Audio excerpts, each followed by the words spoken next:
au lendemain d'un raz-de-marée, il y a un vieil homme qui voit sur la plage un enfant qui ramasse des étoiles de mer.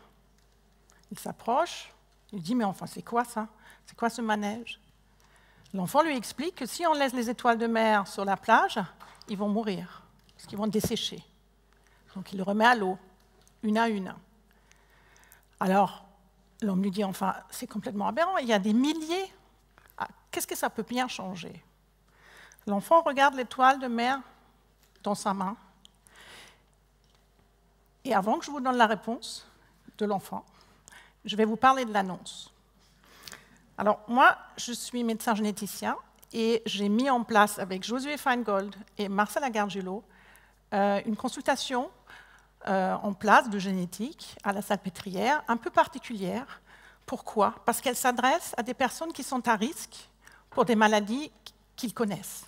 Une maladie de leur famille, leurs parents, leur mère, leur père, grand-père sont atteints de cette maladie pour lesquelles ils se savent à risque de la développer peut-être un jour. Donc c'est à leur demande que ça a été fait, tout simplement parce qu'il y a le choix, quand on connaît le coupable de cette maladie, quand on peut le détecter, et quand c'est ce coupable-là qui va déterminer d'une façon un peu majoritaire la maladie à venir, à ce moment-là, la personne à risque a le choix, savoir ou ne pas savoir. Bienvenue à Gattaca. On pourrait se dire, ça c'est un film que vous avez tous vu, enfin j'espère, tout 97, parce qu'il m'avait beaucoup impressionné à l'époque, par ce côté très très visionnaire de se dire, on détermine toute la génétique à la naissance, et ça va prédire, ça va déterminer notre avenir, et même la santé dans les moindres détails.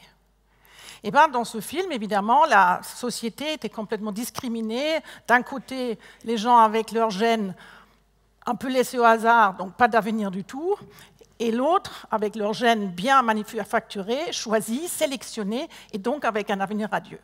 Mais pour ceux qui ne l'ont pas vu, le héros du film, évidemment, avec ses gènes mal foutus, enfin laissés au hasard plutôt, il va accomplir des choses formidables, comme vous tous ici probablement. Donc, est-ce qu'en 2015, on est capable de faire ça? Eh bien oui, d'une certaine manière, parce que vous l'avez entendu à plusieurs reprises aujourd'hui, on peut lire le génome d'une personne bien précisément. Mais la grande différence avec Gattaca, c'est qu'on ne peut pas, ou on a des difficultés pour interpréter les choses. Et interpréter ce qui va venir, et surtout pas imaginer que c'est une boule de cristal et on va, d'une façon personnelle et individuelle, déterminer ce qui va revenir dans l'avenir.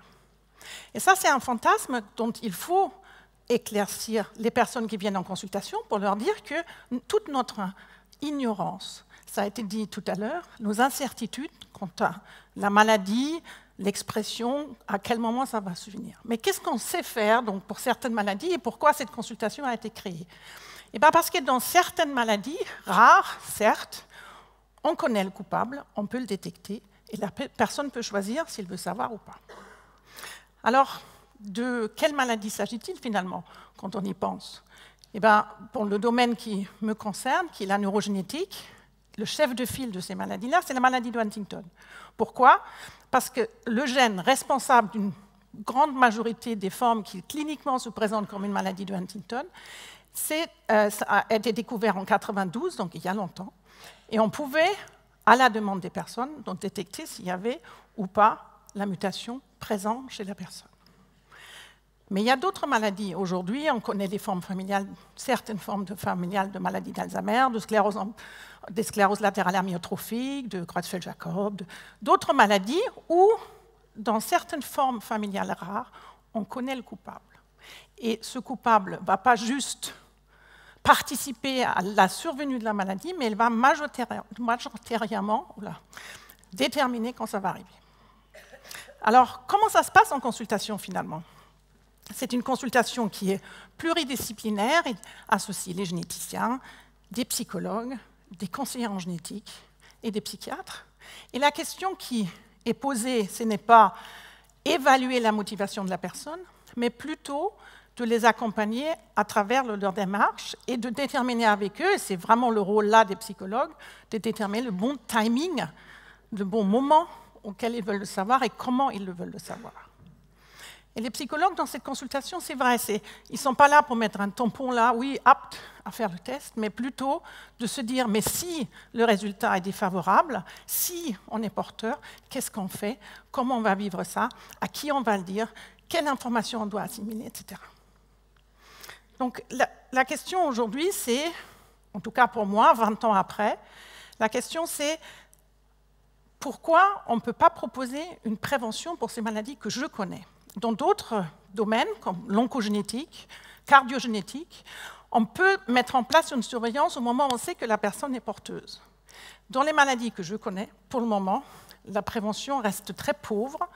On ne sait pas encore comment on va faire pour éviter que la maladie qui n'a pas pointé son nez pendant 40, 50, 60 ans va arriver. Et c'est ça qui nous manque aujourd'hui.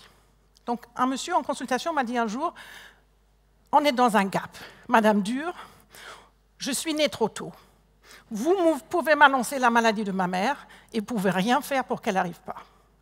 Et c'est exactement ça qui est, en tout cas, le grand souhait ou l'espoir. Et ce que je veux vous laisser comme message, c'est qu'il faut essayer de travailler avec les porteurs de ces gènes où on sait qu'ils ne sont pas encore malades ou en étant présymptomatiques, de pouvoir comprendre avec eux comment la maladie se met en place finalement, parce que ce n'est pas comme le cœur qui arrive en une seconde, mais ça met du temps à se mettre en place. Comment ça se passe et est-ce qu'on ne peut pas intervenir plus tôt? Et pour vous dire ce qu'a dit l'enfant, avec l'étal de mer dans la main, il a dit « mais pour celle-ci, ça change tout ». Merci.